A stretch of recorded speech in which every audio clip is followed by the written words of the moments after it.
الحمد لله الذي هدانا للإسلام،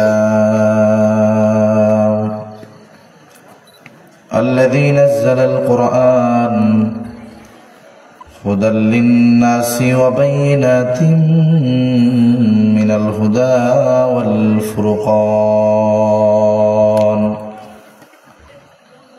وخلق الإنسان وكرمه وعلمه من البيان ما لم يعلم، فسبحان الذي لا يحصى امتنانه باللسان ولا بالقلم، ونشهد أن لا إله إلا الله وحده لا شريك له، ونشهد أن سيدنا وسندنا وحبيبنا وطبيبنا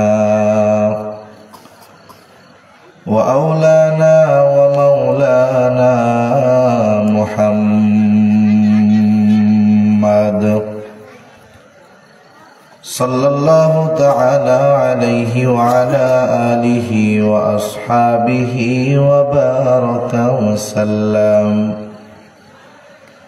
وبارك وسلم تسليما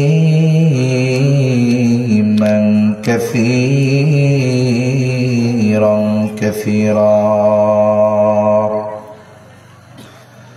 أما بعد، فأعوذ بالله من الشيطان الرجيم. بسم الله الرحمن الرحيم.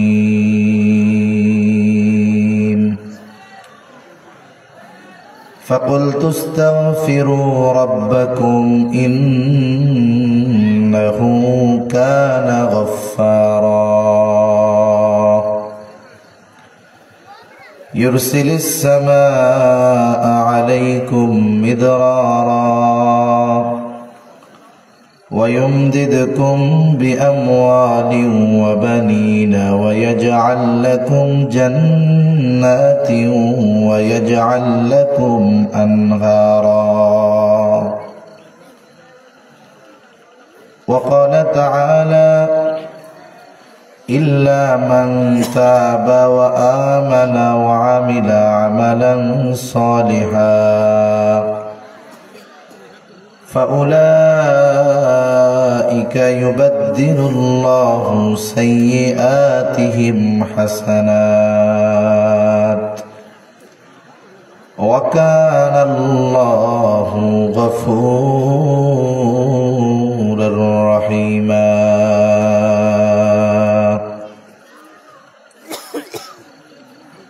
وقال رسول الله صلى الله عليه وسلم: التائب من الذنب كمن لا ذنب له، أو كما قال النبي صلى الله عليه وسلم. صدق الله العلي العظيم، وصدق رسوله النبي الكريم، ونحن على ذلك من الشاهدين والشاكرين، والحمد لله رب العالمين. سبحانك لا علم لنا إلا ما علمتنا، إنك أنت العليم الحكيم. اللهم صل على محمد وعلى آل محمد، كما صليت على إبراهيم وعلى آل إبراهيم إنك حميد مجيد. اللهم بارك على محمد وعلى آل محمد كما باركت على إبراهيم وعلى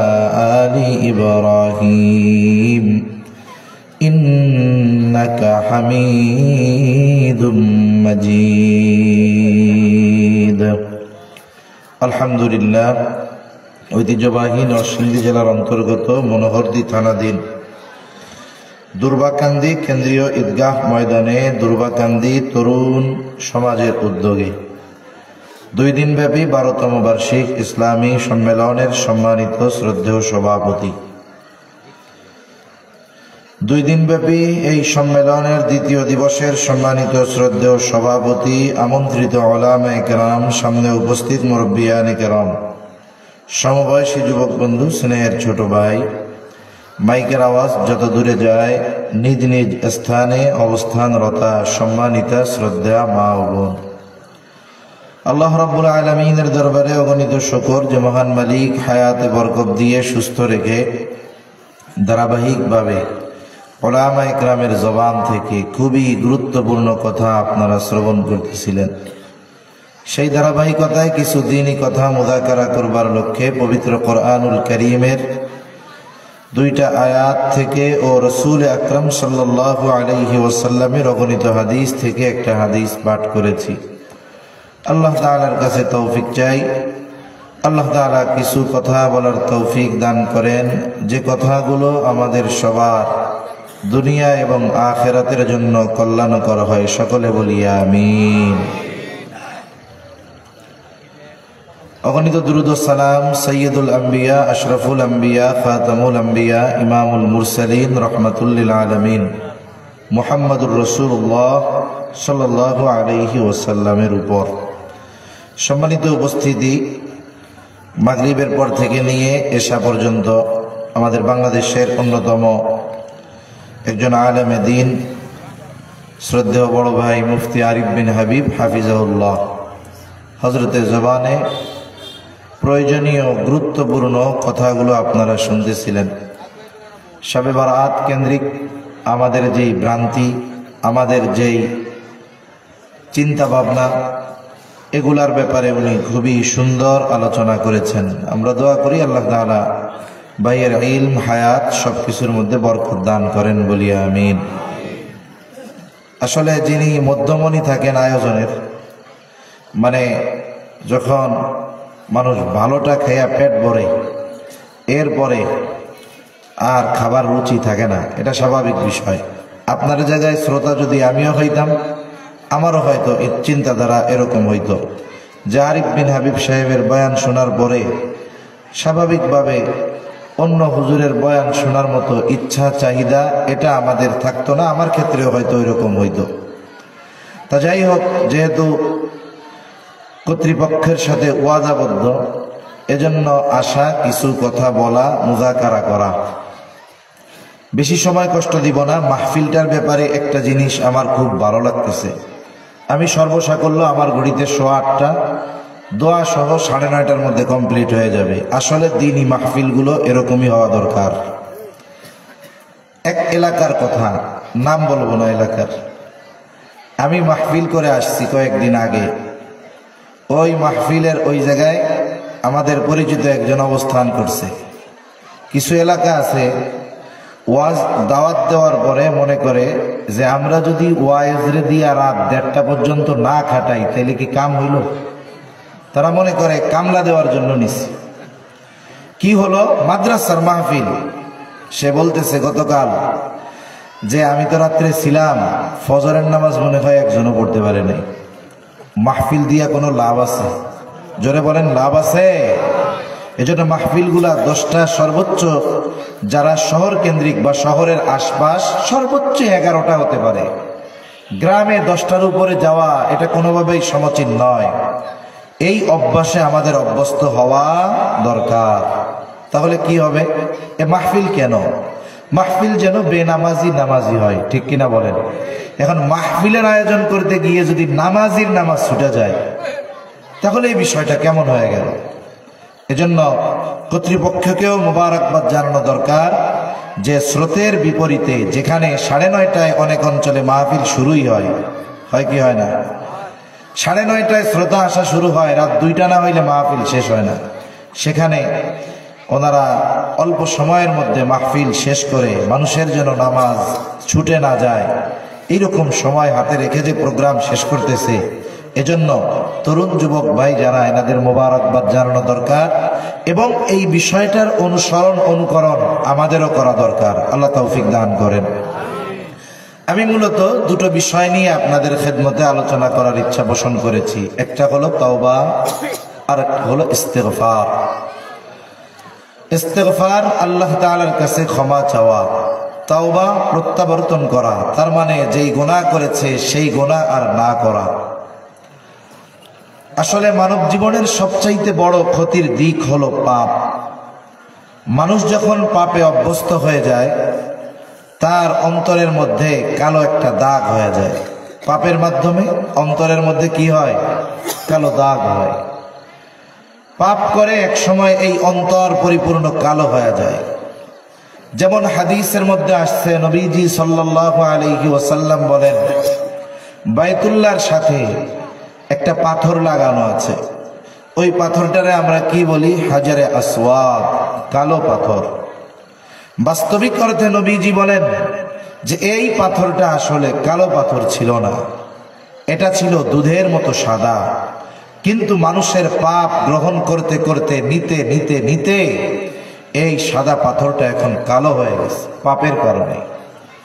অনুরূপভাবে আমাদের কলব, আমাদের হৃদয় একটা গোষ্ঠের টুকরা আছে। বিশেষ করে হক্কানি পীর মাশায়েখগণ যখন জিকিরের সবক দেন, এই হাদিসের কথা প্রায় হক্কানি পীর উল্লেখ করেন। আলা ইন্না ফিল জাসাদি মুযগাহ ইযা সালুহাত সালুহাল জাসাদু কুল্লুহু ওয়া ইযা ফাসাদাত ফাসাদাল জাসাদু কুল্লুহু আলা ওয়া হিয়াল কলব। একটা গোষ্ঠীর টুকরা আছে, এটারে কলব বলে। এটা পাপের দ্বারা এটা কালো হয়ে যায়। আর ওইটা যদি কালো হয়ে যায়, বলে মানুষের সবকিছুই খারাপ হয়ে যায়, উল্টা পাল্টা হয়ে যায়। আবার যদি ওইটা পুত পবিত্র গুনাহমুক্ত হয়ে যায়, ওইটা যদি ফেসাদ মুক্ত হয়ে যায়, তাহলে মানুষ, গোটা দেহ মানুষের ভালো হয়ে যায়। তাহলে দেখুন, ছোট্ট একটা টুকরের সাথে একটা মানুষের জীবন পরিবর্তনের সম্পর্ক রয়েছে। এজন্য আমাদের গুনাহমুক্ত জীবন গঠন করা দরকার। আবার দেখুন, মানব জাতির দ্বারা গুনাহ হবে, এটা রাসূলুল্লাহ সাল্লাল্লাহু আলাইহি ওয়াসাল্লাম জানায় দিয়েছেন। আল্লাহ তাআলা মানব জাতির মধ্যে গুনাহ করার ক্ষমতাও দিয়েছেন, গুনাহ থেকে বেঁচে থাকারও ক্ষমতা দিয়েছেন। একটি দৃষ্টিকোণ থেকে ফেরেশতাদের চাইতেও মানুষের শ্রেষ্ঠত্ব অনেক সময় বেশি হয়ে যায়। কেন? বলে আল্লাহ তাআলা ফেরেশতাদেরকে গুনাহ করার ক্ষমতা দেন নাই। এরা গুনাহ করতে পারেই না, গুনাহ করার ইচ্ছা এদের জাগ্রতই হয় না। কিন্তু মানুষ, তার গুনাহ করারও সুযোগ আছে। একজনের গুনাহ করারও সুযোগ আছে, নেকের কাজ করারও সুযোগ আছে। গুনার কাজ করার সুযোগ থাকার পরে যে গুনাহ করে না, বাস্তবিক অর্থে সে প্রকৃত ঈমানদার। ঠিক কিনা কম? আরেকজনের তো গুনাহ করার শক্তিই নেই।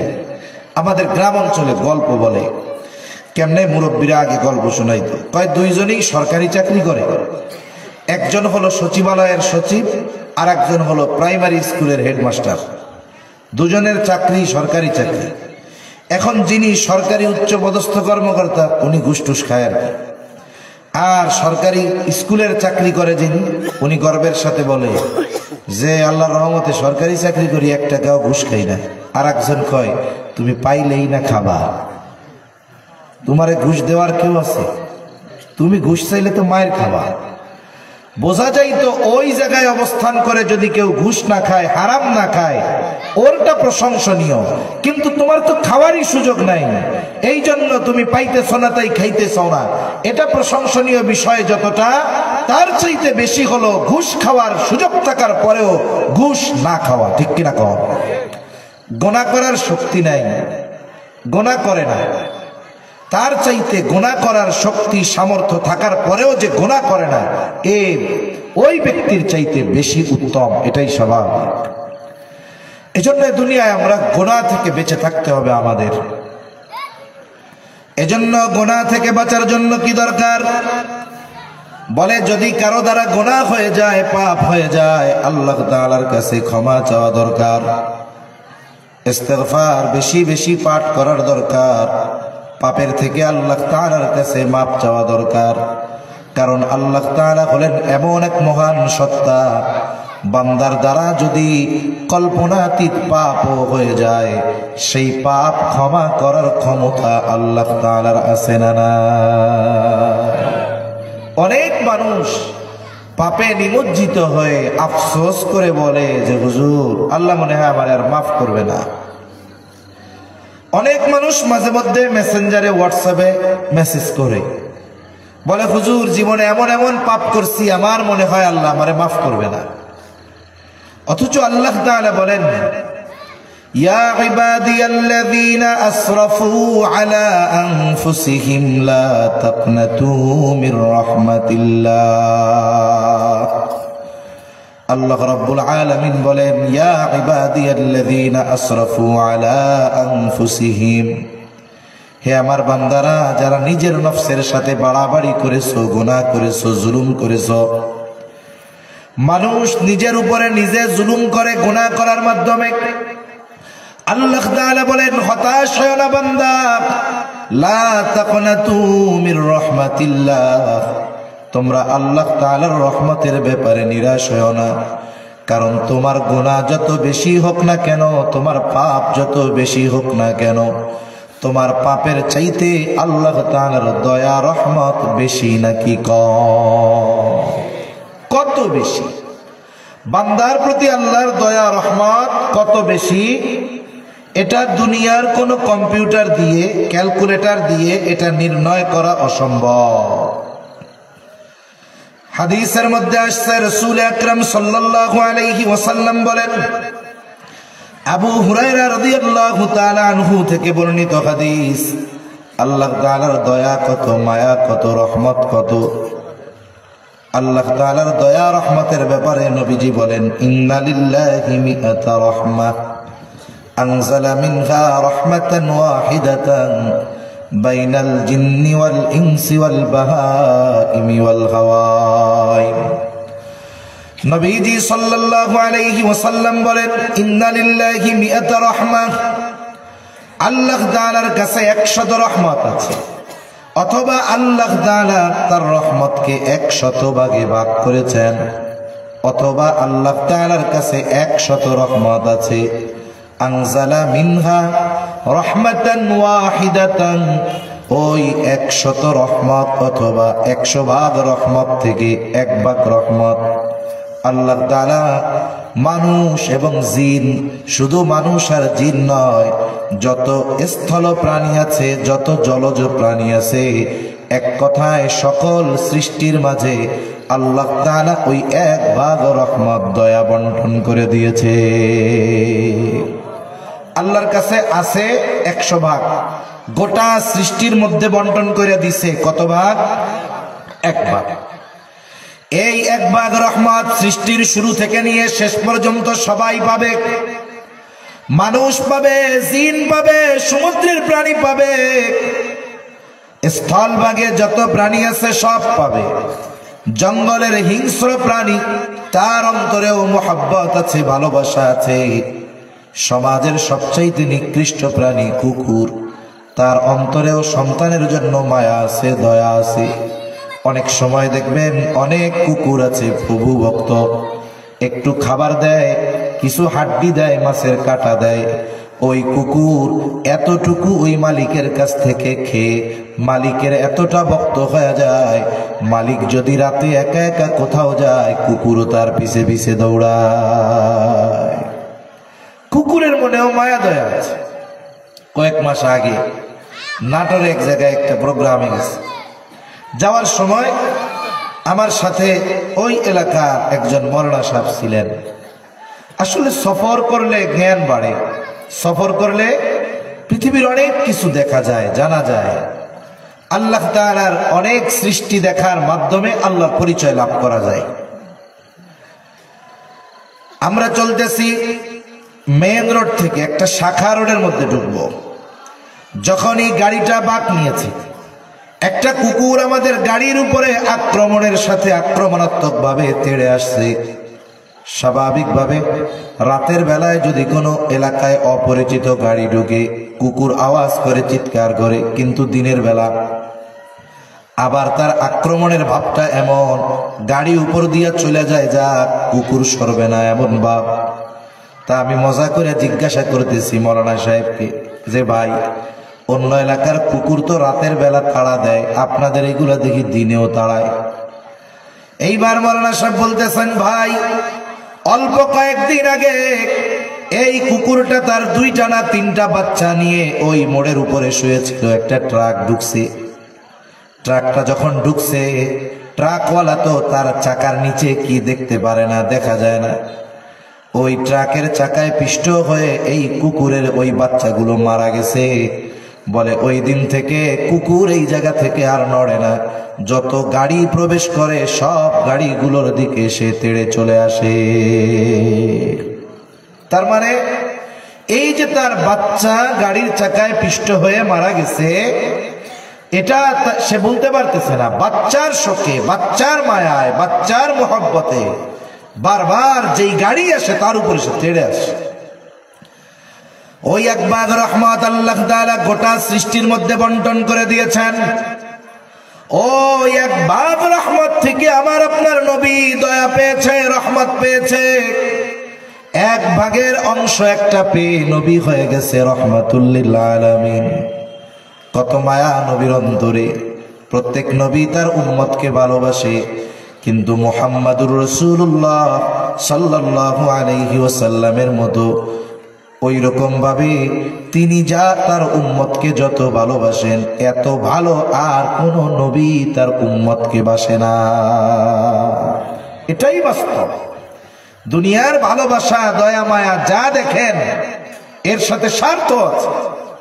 কিয়ামতের দিন মা দুনিয়া অনেক সময় সন্তানের জন্য জীবন দেওয়ার জন্য প্রস্তুত থাকে, বাবা সন্তানের জন্য জীবন দিতে প্রস্তুত থাকে, কিন্তু কিয়ামতের দিন এই মা এই বাপ সন্তান যদি বিপদে পড়ে ওর দিকে তাকাবেও না। ওই দিন তো সবাই সবার থেকে পলায়ন করবে। আল্লাহ তাআলা বলেন, ইয়াউমা ইয়াফিরুল মারউ মিন আখিহি ওয়া উম্মিহি ওয়া আবিহি ওয়া সাহিবাতিহি ওয়া বানিহি লিকুল্লি ইমরিইম মিনহুম ইয়াউমাইযিন শা'নুন ইউগনি। আল্লাহ তাআলা বলেন, কিয়ামতের দিন ভাই ভাইয়ের থেকে পলায়ন করবে। ওয়া উম্মিহি ওয়া আবিহি, পিতা মাতার থেকে পলায়ন করবে। ওয়া সাহিবাতিহি ওয়া বানিহি, স্ত্রী সন্তান যাদের জন্য রক্ত পানি করে, সন্তানকে কেন্দ্র করে তার দুনিয়ার স্বপ্ন বুনন করে। বলে কিয়ামতের দিন ওই স্ত্রী সন্তানদের থেকে পলায়ন করবে, প্রত্যেকে নিজের চিন্তা করবে। শুধু তাই না, কিয়ামতের দিন গর্ভধারণকারিণী মা তার সন্তানের পরিচয়কে অস্বীকার করবে। বলে ওই মুসিবতের দিন কেউ কাউকে চিনবে না, কিন্তু আমার আপনার নবী ওই এক ভাগের একটা অংশ রহমত পেয়ে কিয়ামতের দিন তার উম্মতকে নবীজি ভুলবে না।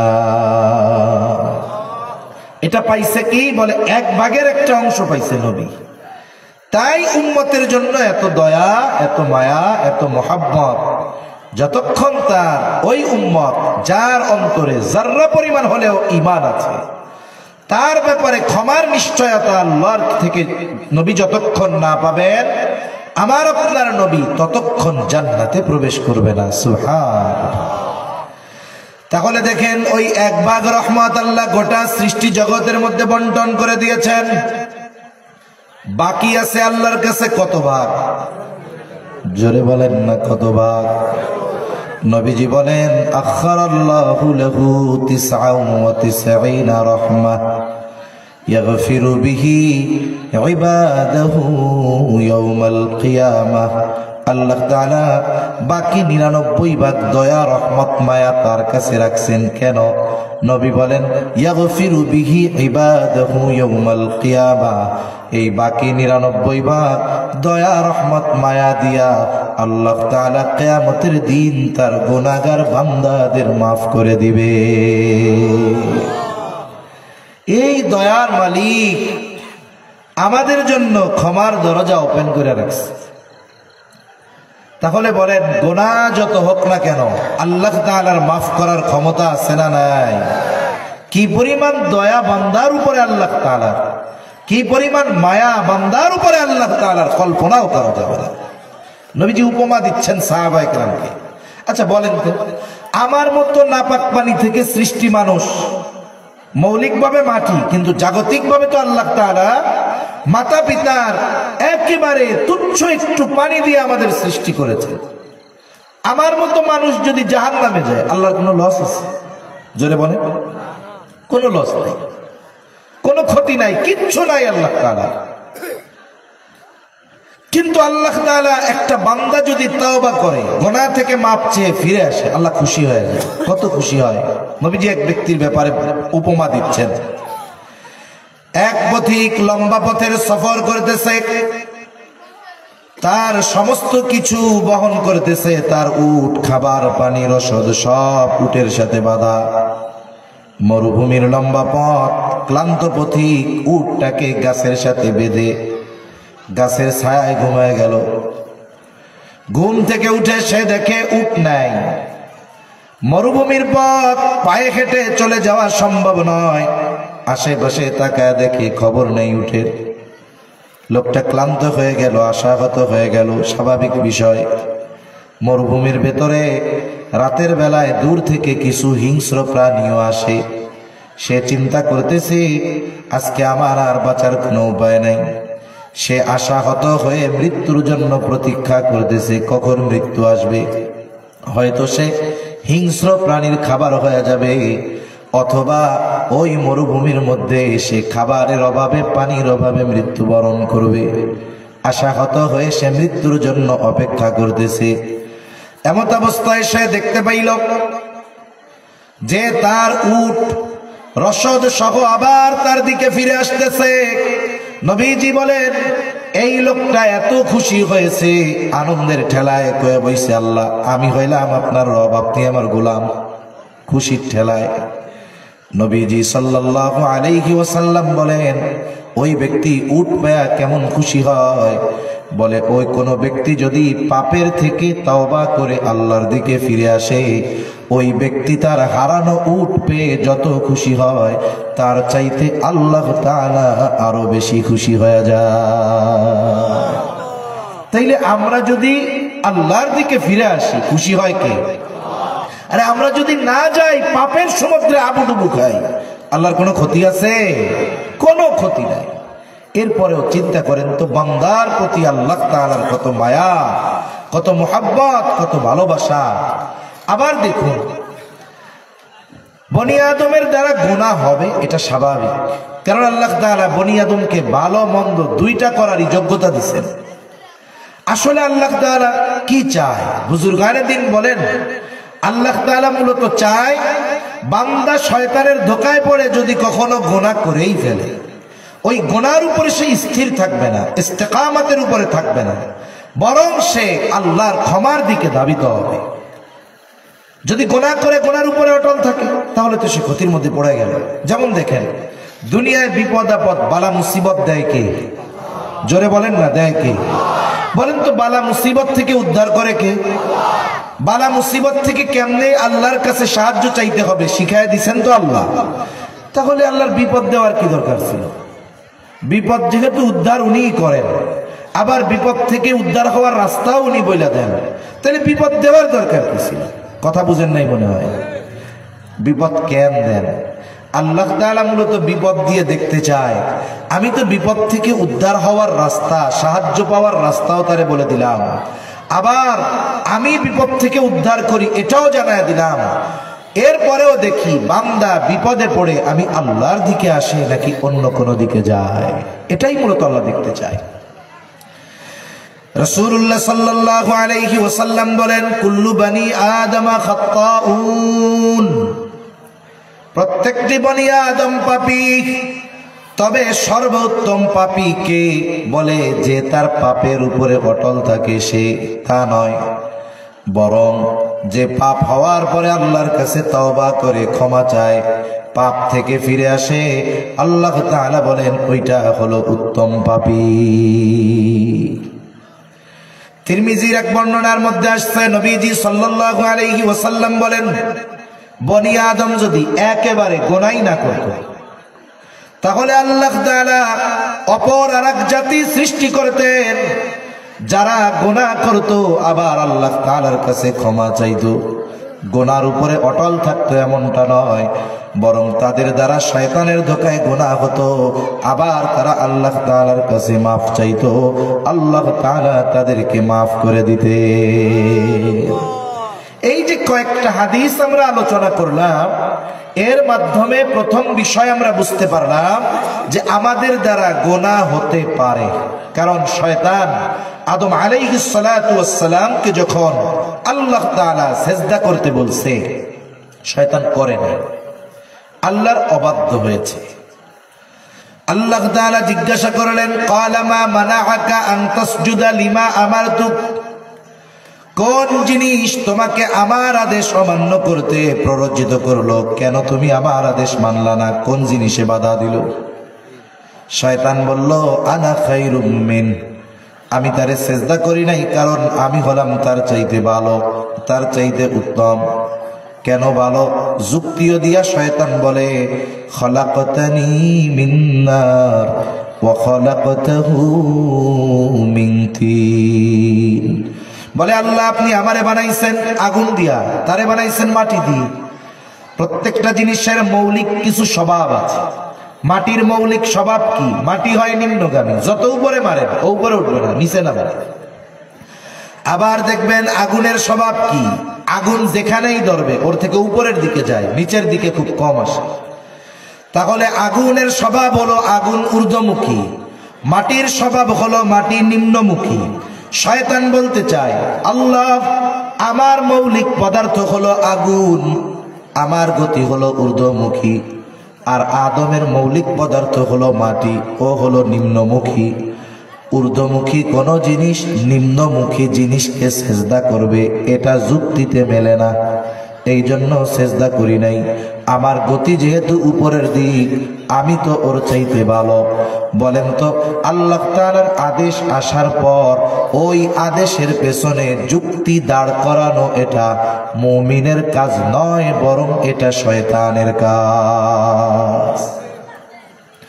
আল্লাহ আদেশ করছে, আদেশ মানে নাই। আল্লাহ বলেন, ক্বালা ফাখরুজ মিনহা ফাইন্নাকা রাজীম ওয়া ইন্না আলাইকা লা'নাতি ইলা ইয়াউমিদ্দিন, বের হয়ে যা মারদুদ, তোর উপরে কিয়ামত পর্যন্ত লানত। এবার শয়তান কিন্তু তাওবা করে নাই, অনুশোচনার মধ্যে পড়ে নাই, বরং তার গুনার উপরে সে অটল, তার অহংকারের উপরে সে অটল। সে আল্লাহর কাছে ক্ষমা না চাইয়া পাল্টা সে আল্লাহর কাছে বলে, ক্বালা রব্বি ফাআনযিরনি ইলা ইয়াউমি ইউবআসুন, ক্বালা ফাইন্নাকা মিনাল মুনযিরিনা ইলা ইয়াউমিল ওয়াকতিল মা'লুম। সে তার এই কর্মের জন্য অনুশোচনা না করে পাল্টা আল্লাহ তাআলার কাছে বলে যে এরা তো কিয়ামত পর্যন্ত থাকবে, এদের সাথে আমার একটা শত্রুতা হয়ে গেল। অনেক সময় দেখেন না, শত্রুতা বাপের সাথে, প্রতিশোধ নেয় কার উপরে? পোলার উপরে, সন্তানের উপরে। বলে এদের সাথে, এদের বাপের কারণে আমি অভিশপ্ত হইলাম, তাহলে এই শত্রুতা বনি আদম যতদিন থাকবে তাদের সাথে আমার এই শত্রুতার সম্পর্ক থাকবে। এই জন্য আপনি আমারে ফাআনযিরনি ইলা ইয়াউমি ইউবআসুন, আপনি পুনরুত্থান দিবস পর্যন্ত আমারে অবকাশ দেন, সুযোগ দেন, হায়াত দেন। আল্লাহ তাআলা বললেন, তোকে যা নির্দিষ্ট একটা মেয়াদ পর্যন্ত সুযোগ দেওয়া হলো। ক্বালা ফাইন্নাকা মিনাল মুনযিরিন ইলা ইয়াউমিল ওয়াকতিল মা'লুম, তোকে নির্দিষ্ট একটা মেয়াদ কাল সুযোগ দেওয়া হলো, এর মধ্যে তোরে পাকড়াও করা হবে না, তোর অনুসরণকারীদেরও পাকড়াও করা হবে না। ও সুযোগ পাইছে, এখন কি কয়? ক্বালা ফাবিইজ্জাতিকা লাউগওয়িয়ান্নাহুম আজমাঈন, যখন এই সুযোগ আল্লাহ তাআলা তাকে দিয়ে দিল, সে এবার আল্লাহর ইজ্জতের কসম খেয়ে বলে, আল্লাহ আপনার ইজ্জতের কসম, ক্বালা ফাবিইজ্জাতিক লাউগওয়িয়ান্নাহুম আজমাইন। শয়তান দুইটা তাকিদ খায়া কইছে, অবশ্যই অবশ্যই এই বনি আদমকে আমি পথভ্রষ্ট করব। এজন্য শয়তানের মিশন আমাদেরকে পাপে লিপ্ত করার মাধ্যমে দ্বীনের পথ থেকে বিচ্যুত করে জাহান্নামের পথে নিয়ে যাওয়া। এটা কার মিশন? জোরে বলেন, শয়তানের মিশন। আর আল্লাহ তাআলা তার রহমতের দুয়ার, ক্ষমার দুয়ার ওপেন করে রাখছে। এজন্য নবীজি সাল্লাল্লাহু আলাইহি ওয়াসাল্লাম জানায় দেন, পশ্চিম দিক দিয়ে সূর্য উদিত হবার আগ পর্যন্ত আল্লাহর তাওবার দরজা খোলা রাখবে। যত বড় গুনাহ হোক, তাওবা করলে আল্লাহ ক্ষমা করে দিবে, এটা আল্লাহ তাআলার ওয়াদা। এটা তো সামগ্রিকভাবে সময়, আবার প্রত্যেকটার ব্যক্তিগতভাবে সময় আছে। আমার আপনার তাওবা আল্লাহ তাআলা কতক্ষণ কবুল করবে? নবীজি বলেন, ইন্নাল্লাহা ইয়াকবালু তাওবাতাল আবদি হাত্তা মা লাম ইউগরগির। মৃত্যু যন্ত্রণা শুরু হওয়ার আগ পর্যন্ত আল্লাহ তাআলা বান্দার তাওবা কবুল করে। মৃত্যু যন্ত্রণা শুরু হওয়ার আগ পর্যন্ত কোন বেঈমান যদি ঈমান আনে, আল্লাহ তাআলা তার ঈমান কবুল করে। ইউগরগির, এই গড়গড়া হলো, দেখবেন সুস্থ মানুষ যদি কোনো সময় তার মৃত্যুর সময় আপনি তার পাশে থেকে থাকেন, বুঝতে পারবেন একজন মানুষ কোনো রোগ নেই, কিন্তু যখন তার সাকারাতে মউত, মৃত্যু যন্ত্রণা শুরু হয়ে যায়, কেমন যেন মনে হয় তার শ্বাস আটকে যাচ্ছে, কেমন যেন শ্বাসকষ্ট শুরু হয়ে গেছে, গড়গড় গড়গড় একটা আওয়াজ তার বের হয়। এই আওয়াজের দ্বারা নিশ্চিত হওয়া যায় মোটামুটি যে এই ব্যক্তির জান কবজ করা ফেরেশতা শুরু করে দিয়েছে। এর আগ পর্যন্ত যত গুনাহ হোক আল্লাহ তাআলা ক্ষমা করে দেয়, ঠিক কিনা বলেন? তাওবা আর ইসলাম, তাওবা আর ঈমান এমন জিনিস, এর দ্বারা অতীতের সব কিছু মাফ হয়ে যায়। যেমন সাহাবায়ে কেরামের মধ্যে অনেকে চিন্তা করতেন, এত পাপ করছি, আল্লাহ কি মাফ করবে? দিহিয়াতুল কলবি রাদিয়াল্লাহু তাআলা আনহু, জীবন্ত কন্যা কতগুলা যে পুতছে নিজেরটা সহ, অনেক কন্যা সন্তান নিজে দায়িত্ব নিয়ে মাটির মধ্যে পুঁতে ফেলছে। বেচারা তার এক মেয়ের করুণ কাহিনী নবীজির সামনে বলতেছে যে, হারে যেই মেয়েটাকে সে চাইছিল শিশুকালেই হত্যা করে ফেলার জন্য, কিন্তু স্ত্রীর কারণে পারে নাই, কিন্তু তার অন্তরে নিয়ত এটা যত বড় হোক, একদিন না একদিন আমি এটা করে ফেলব। এক সময় মেয়েটা বড় হয়েছে, আর মাও চিন্তা করছে মারলে তো আগেই মারত, এখন তো বড় হয়ে গেছে, এখন মনে হয় ওর বাপ আর মারবে না।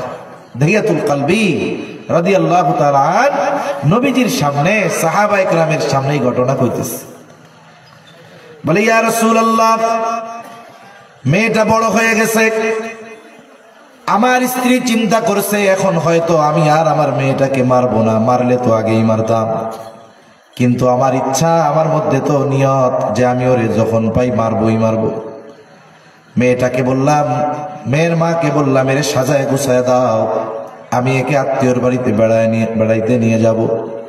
দেখবেন ছোট বাচ্চা, 3, 4, 5 বছর বয়স, বাপ যদি কোথাও যাইতে চায়, ছেলে হোক আর মেয়ে হোক, যদি বাচ্চারে বলে চলো তোমারে নিয়ে অমুকের বাড়িতে যাব, দেখবেন ওই বাচ্চা ওই মুহূর্তে সবচাইতে আনন্দিত হয়ে যায়। মেয়েটাও আনন্দিত হয়ে গেছে যে বাপ নিয়ে যাবে সাথে কইরা, খুশি আনন্দ।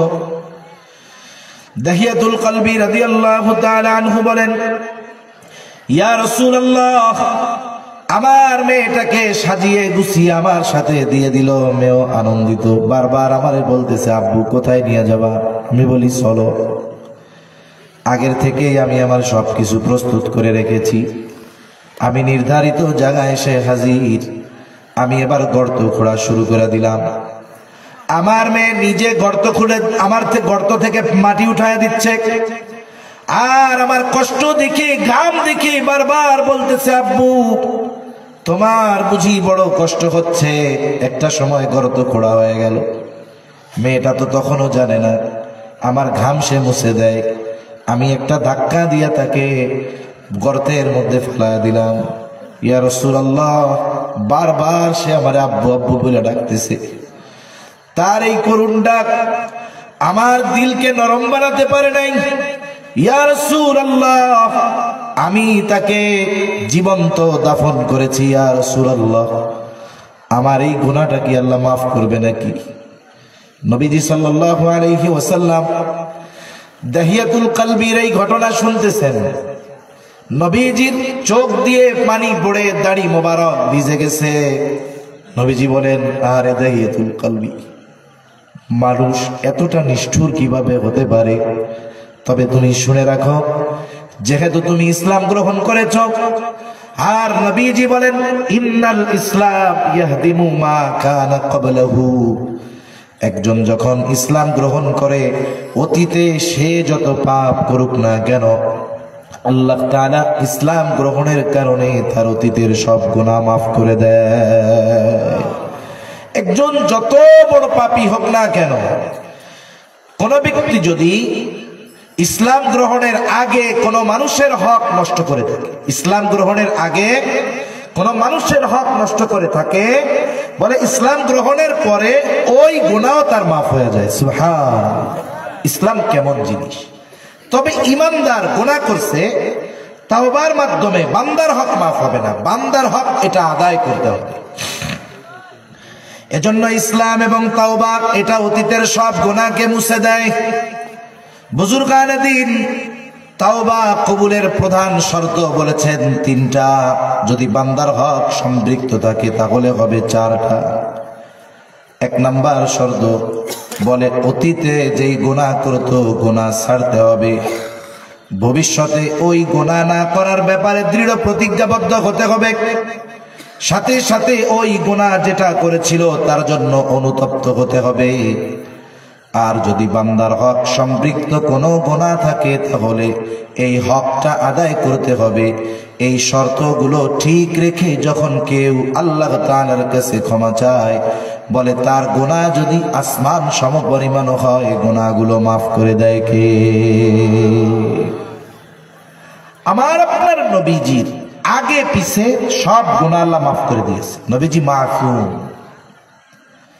রাসূলুল্লাহ সাল্লাল্লাহু আলাইহি ওয়াসাল্লাম এরপরেও দেখেন, আয়েশা সিদ্দিকা রাদিয়াল্লাহু তাআলা আনহা, নবীজি লম্বা কেরাতে নামাজ পড়তেন, এত দীর্ঘ নামাজ পড়তেন নবীজির পা ফুলে যাইত। নবীজি সেজদা এত দীর্ঘায়িত করতেন। আয়েশা সিদ্দিকা রাদিয়াল্লাহু তাআলা আনহা বলেন, আমি মনে করতাম নবীজি মনে হয় আমাদের মাঝে আর নাই। নিশ্চিত হওয়ার জন্য নবীজির পায়ের মধ্যে চিমটি কাটতাম, নবীজি পা নাড়াইতেন আর বুঝতাম যে হ্যাঁ তিনি আছে। পা গুলো ফুলে যাইত, পানি বের হয়ে যাইত। লম্বা কেরাতে নবীজি নামাজ পড়তেন। আমি জিজ্ঞাসা করলাম, ইয়া রাসূলুল্লাহ সাল্লাল্লাহু আলাইহি ওয়াসাল্লাম, আল্লাহ তাআলা আপনার আগে পিছের সব গুনাহ মাফ করে দিয়েছে, এরপরেও কেন আপনি এত কষ্ট করে ইবাদত করেন? নবীজি বলতেন, ও আয়েশা, আফালা আকুনা আবদান শাকুরা, যে আল্লাহ আমাকে এত বড় নেয়ামত দান করে দিলেন, আমি কি ওই রবের শুকরগুজার বান্দা হব না? আমার আপনার নবী, এই নবী দৈনিক শতবার ইস্তেগফার পাঠ করতেন, শতবারের অধিক ইস্তেগফার পাঠ করতেন। কোন বর্ণনা এসেছে 70 বার। অথচ আমাদের অবস্থা কি? আল্লাহর কাছে ক্ষমা চাইতেন, যার গুনাহ নাই ইস্তেগফারের মাধ্যমে তার মর্যাদা বাড়ে। এজন্য অনেক ভাই বুঝে না, অনেক ভাই না বুঝে কি বলে, সূরা নসর, ইদা জাআ নাসরুল্লাহি ওয়াল ফাতহ ওয়া রাআইতান নাসা ইয়াদখুলুনা ফি দীনিল্লাহি আফওয়াজা ফাসাব্বিহ বিহামদি রাব্বিকা ওয়াস্তাগফির। আল্লাহ তাআলা নবীকে ইস্তেগফার করার কথা বলছে। এখন কিছু ভাই, আল্লাহ তাআলা সবাইরে মাফ করে দিক, বুঝার তৌফিক দান করুন। আমার এই ভাইয়েরা এ কথা বলতে চায় যে ওনার যদি ভুল ত্রুটি না হইতো আল্লাহকে ক্ষমা চাইতে বলতেন। নাউজুবিল্লাহ বলেন। ইসমাতে আম্বিয়ার মাসালায় তারা নবীদের ব্যাপারে বলতে চায় যে তাদের পাপ হয়েছে। নাউজুবিল্লাহ বলেন। অথচ ইস্তেগফার নবীজিকে পাঠ করতে বলার কারণ কি? আল্লাহ তাআলা আমার আপনার নবীর মর্যাদা বাড়ানোর জন্য ইস্তেগফার পাঠ করতে বলছে। এজন্য যার গুনাহ নাই উনি ইস্তেগফার পাঠের দ্বারা কি হয় বলেন, ওনার মর্যাদা বাড়ে। ওনার কি বাড়ে? জোরে বলেন, মর্যাদা বাড়ে। আল্লাহ তাআলা আমার নবীর মর্যাদাকে সর্বোচ্চ শিখরে পৌঁছাতে চান, এজন্য নবীরে বলছে আল্লাহ তাআলা তাসবিহ সমূহ বেশি পাঠ করতে, ইস্তেগফার বেশি পাঠ করতে, উম্মতকে শিক্ষা দেওয়ার জন্য যে দেখো যেই নবীর আগে পিছের সব আল্লাহ মাফ করে দিয়েছে, সেই নবী যদি ইস্তেগফার পাঠ করে তাহলে আমাদের কি করা দরকার ছিল একটু চিন্তা করেন। সেজন্য আমরা ইস্তেগফার পাঠে অভ্যস্ত হব। মানুষের যখন রোগ হয়, স্বাভাবিক আপনার জ্বর হয়েছে, আপনি ডাক্তারের কাছে গেছেন, স্বাভাবিক নাপা খেয়েছেন, 3-4 দিনে জ্বর যায় না নাপা খেয়ে। এবার আপনার এলাকার ফার্মাসিস্ট বলে আপনি একটু যান নরসিংদী গিয়া ডাক্তার দেখান, অথবা শিবপুর অথবা মনোহর দিঘিয়া উপজেলা স্বাস্থ্য কমপ্লেক্সে দেখান।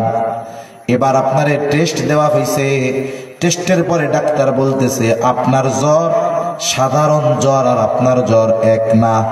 বলে অন্যান্য জ্বর নাপা এক্সট্রা খাইলে চলে যায়, কিন্তু আপনার এই জ্বর যাওয়ার জন্য অ্যান্টিবায়োটিক লাগবে।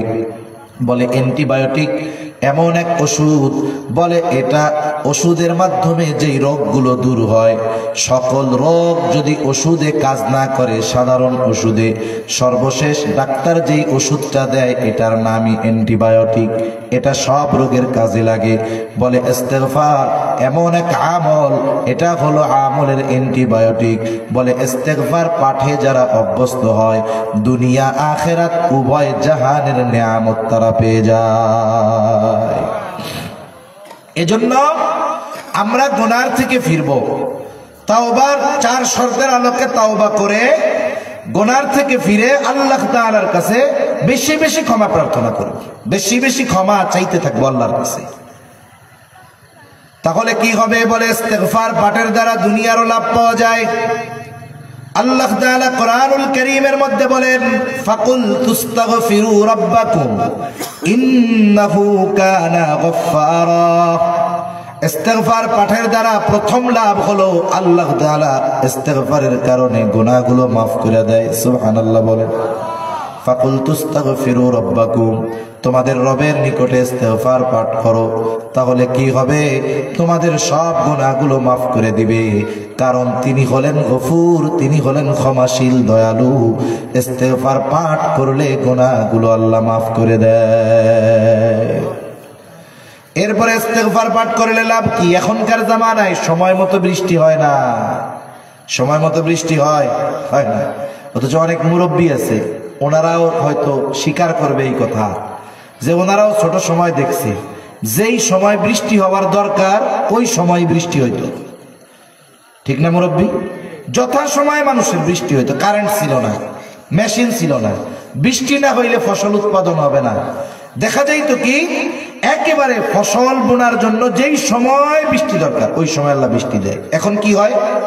এখন হয় ফসল আবাদ করবেন, ওই সময় বৃষ্টি নাই, মোটর দিয়ে অথবা স্যালো মেশিন দিয়ে আপনি সেচ করছেন, কোনো মতে ফসল টসল হয়েছে, ফসল ঘরে তুলবেন, ওই সময় বৃষ্টি হওয়ার কথা না, কিন্তু ওই সময় খালি বৃষ্টি হয় না, পাকা ধানের উপরে শিলা সহ বৃষ্টি হয়। ঠিক কিনা কন? শীতের সময় বৃষ্টি হয়, মানে যে সময় বৃষ্টি হওয়ার কথা ছিল না ওই সময় হয়। এটা আমাদের গুনার কারণে। কিসের কারণে? জোরে কন। গুনার কারণে।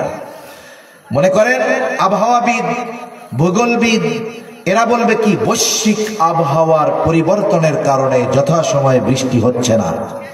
এই বৈশ্বিক আবহাওয়া পরিবর্তন হইল কেন? গুনার কারণে। ঠিক কিনা বলে? এজন্য ইস্তেগফার পাঠের দ্বারা কি হয়? যথাসময়ে বৃষ্টি হয়। আল্লাহ তাআলা বলেন ইউরসিলিস সামাআ আলাইকুম মিদরারা। বৃষ্টি কিন্তু হয়, সব বৃষ্টি কিন্তু মানুষের জন্য কল্যাণকর হয় না। অনেক সময় অতিবৃষ্টিতে মানুষের ক্ষতি হয়ে যায়। এই যে দেখেন অতিবৃষ্টিতে বন্যা হয়ে যায়, অতিবৃষ্টিতে ফসলের জমি তলায় যায়, ফসল পানির তলে চলে যায়, ক্ষতি হয়। কিন্তু ইস্তেগফার পাঠের দ্বারা যেই বৃষ্টি আল্লাহ দান করে, বলে ওই বৃষ্টি মানুষের জন্য ক্ষতিকর বৃষ্টি হয় না, বরং ওই বৃষ্টি মানুষের জন্য কল্যাণকর বৃষ্টি হয়। এরপরে ইস্তেগফার পাঠের দ্বারা কি হয়? ওয়ায়ুমদিদুকুম বিআমওয়ালিন ওয়া বানিন। আল্লাহ তাআলা জানায় দেন ইস্তেগফার যারা পাঠ করে ওয়ায়ুমদিদুকুম বিআমওয়ালিন ওয়া বানিন, আল্লাহ তাআলা তাদের মাল দ্বারা তাদের উপকৃত করেন, আল্লাহ তাআলা তাদের সন্তানদের দ্বারা তাদের উপকৃত করেন। এখন বলতে পারেন মাল থাকলে তো উপকার হবে, সন্তান থাকলে তো উপকার হবে, কিন্তু না ভাই, কিয়ামতের ময়দানে একদল মানুষ এই সন্তান সম্পদকে তাদের ধ্বংসের কারণ মনে করবে। কিয়ামতের দিন একদল মানুষ আমলনামা বাম হাতে পাবে। কোন হাতে পাবে? বাম হাতে। আল্লাহ আমাদের হেফাজত করুক, বলি আমিন। বাম হাতে একদল আমলনামা পাবে। কি বলবে তারা ওই দিন? আল্লাহ তাআলা বলেন, وَأَمَّا مَنْ أُوتِيَ كِتَابَهُ بِشِمَالِهِ فَيَقُولُ يَا لَيْتَنِي لَمْ أُوتَ كِتَابِيَهْ وَلَمْ أَدْرِ مَا حِسَابِيَهْ يَا لَيْتَهَا كَانَتِ الْقَاضِيَةَ مَا أَغْنَى عَنِّي مَالِيَهْ। তারা বলবে, হায় রে, আজকে আমাদের সম্পদ কোনো কাজে আসলো না। আবার আল্লাহ তাআলা বলেন, ইয়াউমা লা ইয়ানফাউ মালু ওয়ালা বানুন। কিয়ামতের দিন সন্তান সম্পদ কোনো কাজে আসবে না, কিন্তু যারা ইস্তেগফার পাঠ করনেওয়ালা, কিয়ামতের দিন আল্লাহ তাআলা তাদের সম্পদ সন্তানের দ্বারা তাদের সাহায্য করবে। দুনিয়ায়ও করবে, আখিরাতেও করবে। আবার যারা গুনাহগার পাপাচারে লিপ্ত হয়েছে, তাদের এই সম্পদ সন্তান আখিরাতে কাজে আসবে। এজন্য ইস্তেগফার পাঠ করব তো ইনশাআল্লাহ। আল্লাহ তাআলার কাছে দৈনিক নিজের জীবনে যেমন খাবার, এটা আমাদের জীবনের অবিচ্ছেদ্য এক অংশ। সকালে উঠে আমি নাস্তা করি, জোহরের নামাজের পরে খানা খাই, রাত্রে আমি খাইয়া ঘুমাই। আরে আমার শ্বাস প্রশ্বাস যেমন জরুরি, যদি আধা ঘন্টা বন্ধ হয়ে যায়, 2-4 জন আছেন নাকি বাইসা থাকবেন? 5 মিনিট পারা যাবে। ইস্তেগফারকে ওইরকম শ্বাস প্রশ্বাস যেমন জরুরি মনে করি আমরা আমাদের জীবনের সাথে ইস্তেগফারকে এরকম জরুরি বানাবো তো ইনশাআল্লাহ। আমল করেন। আপনার যে কোনো সমস্যা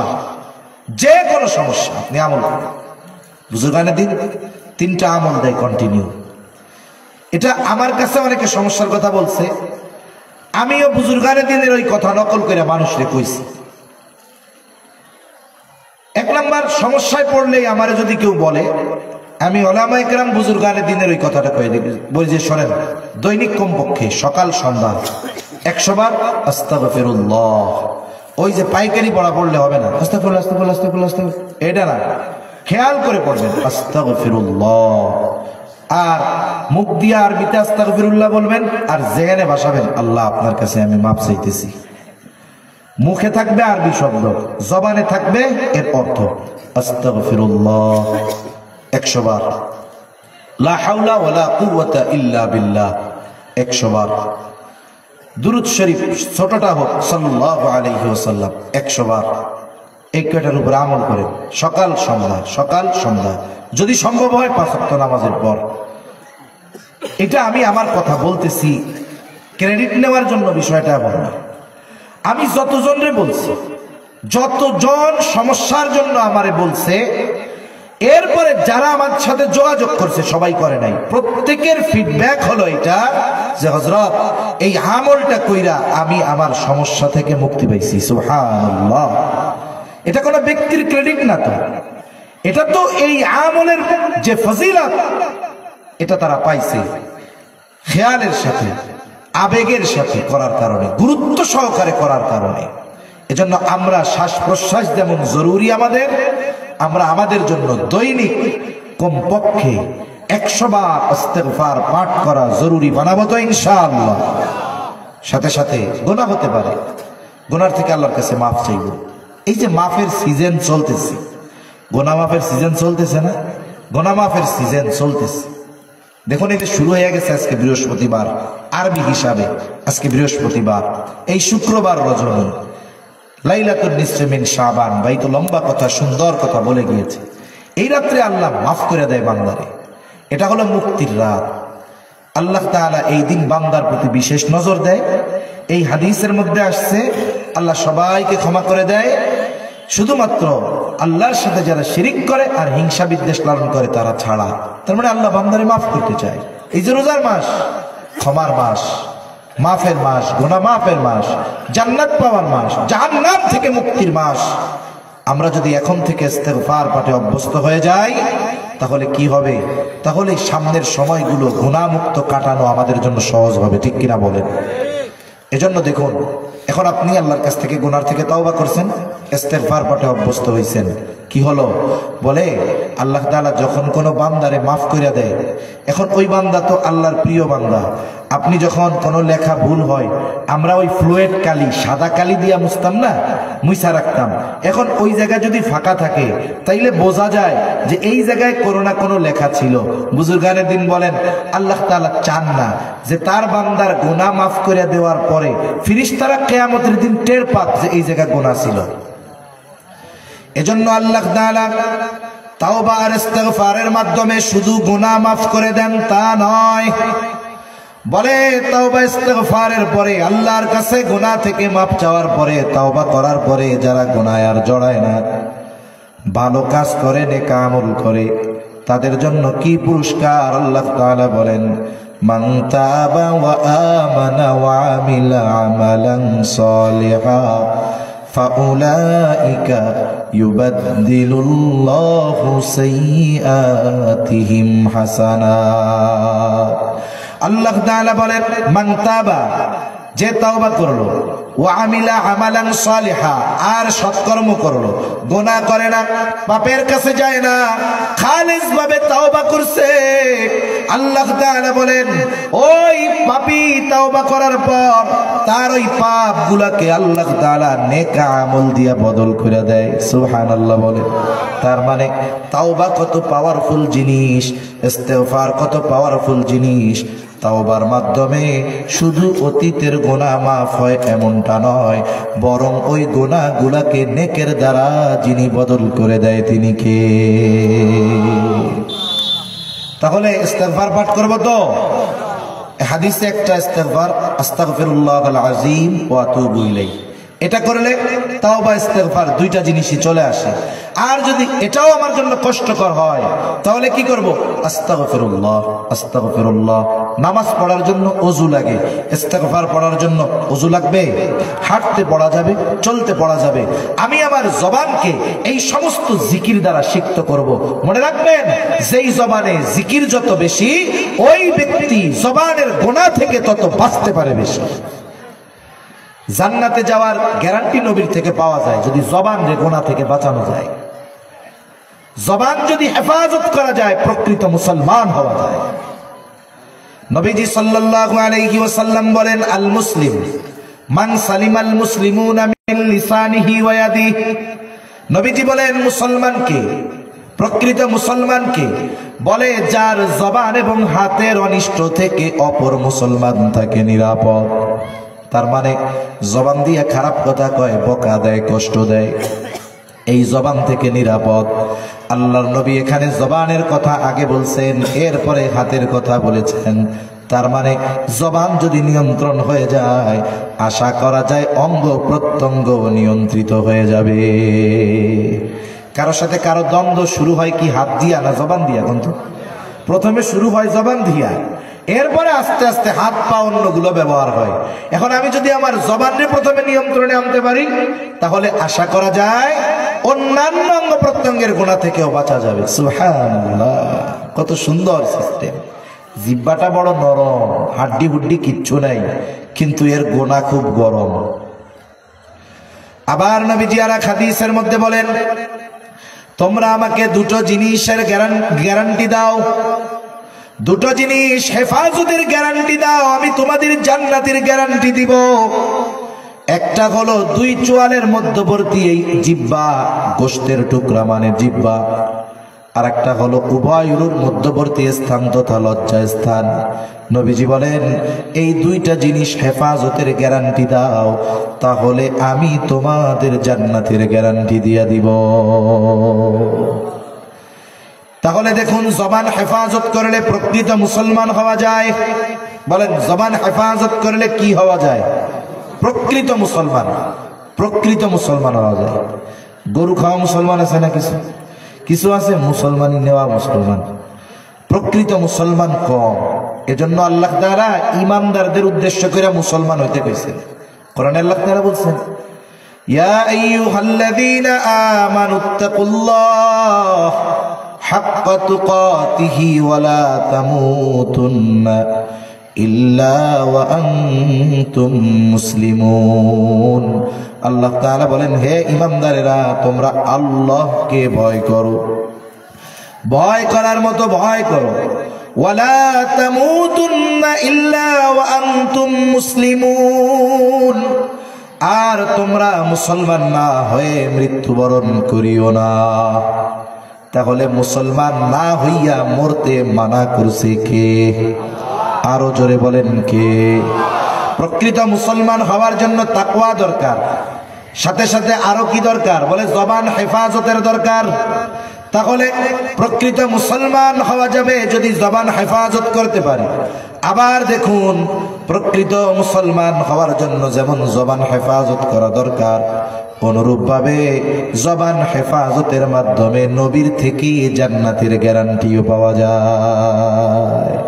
এজন্য জবান বড় খারাপ জিনিস। আর এই জবানের হেফাজতের অন্যতম মাধ্যম হলো আল্লাহর জিকির। জবানকে আমি আপনি যত আল্লাহর জিকির দ্বারা সিক্ত করব, এই জবান তত আমার জন্য আখিরাতে কল্যাণকর হবে। এজন্য শুধু আস্তাগফিরুল্লাহ এটা দৈনিক 100 বার বলবো। এরপরে আর এক কাজ করবো, কোরআন নাজিলের মাস আসতেছে, আফজালুল জিকির তিলাওয়াতুল কোরআন। আফজালুল জিকির, সবচাইতে উত্তম জিকির কোরআন তিলাওয়াত করা। এখন যারা কোরআন তিলাওয়াত করতে পারে, জবান দিয়ে কোরআন বেশি তিলাওয়াত করবেন। আমাদের অভ্যাস হলো কি, আমরা শুধুমাত্র যতটুকু সময় কোরআন সামনে নিয়ে পড়ি মনে করি ওই সময় পড়তে হবে, বাকি সময়গুলোতে পড়ি না, কয় মুখস্থ নাই। আরে মিয়া, সূরা ফাতিহা মুখস্থ আছে না? সূরা কুল হুয়াল্লাহ মুখস্থ আছে না? ফালাক নাস আছে না? এই সূরাগুলো পড়েন না কেন? এগুলো বারবার পড়েন। জবানে কোরআনের তিলাওয়াত থাক। আচ্ছা, আস্তাগফিরুল্লাহ পড়তেছেন, পড়েন। কুল হুয়াল্লাহর সূরাটা পড়েন। 3 বার যদি পড়া হয়, 1 খতম কোরআন তিলাওয়াতের সমপরিমাণ সওয়াব আল্লাহ দান করবে। সুবহানাল্লাহ। আপনার আত্মীয় স্বজন মারা গেছে, সাথে সাথে মনে পড়ছে, আফসোস হায় হায় না কইরা সাথে সাথে কুল হুয়াল্লাহ 3 বার পড়া আল্লাহর কাছে বলেন, আল্লাহ এর সওয়াব আপনি আমার আত্মীয় স্বজন সহ যত কবরবাসী আছে তাদের উপর দিয়া দেন। আসলে আমরা বুঝি না, আমাদেরকে উদাসীনতায় পেয়ে বসছে, এটা আমাদের বড় সমস্যা। তাহলে কি করব? আমরা জবানকে জিকির দ্বারা সিক্ত করব। শ্বাস প্রশ্বাস যেমন জরুরি মনে করি নিজের জন্য, অনুরূপভাবে ইস্তেগফারকে নিজের জীবনের জন্য জরুরি বানাবো। ঠিক কিনা বলেন?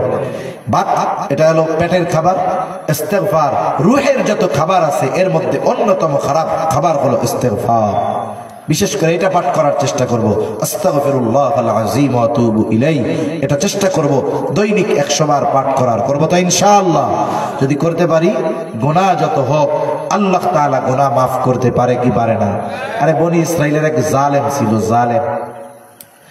নবীজি বলেন, এমন কোন পাপ নাই এই জালেম করে নাই।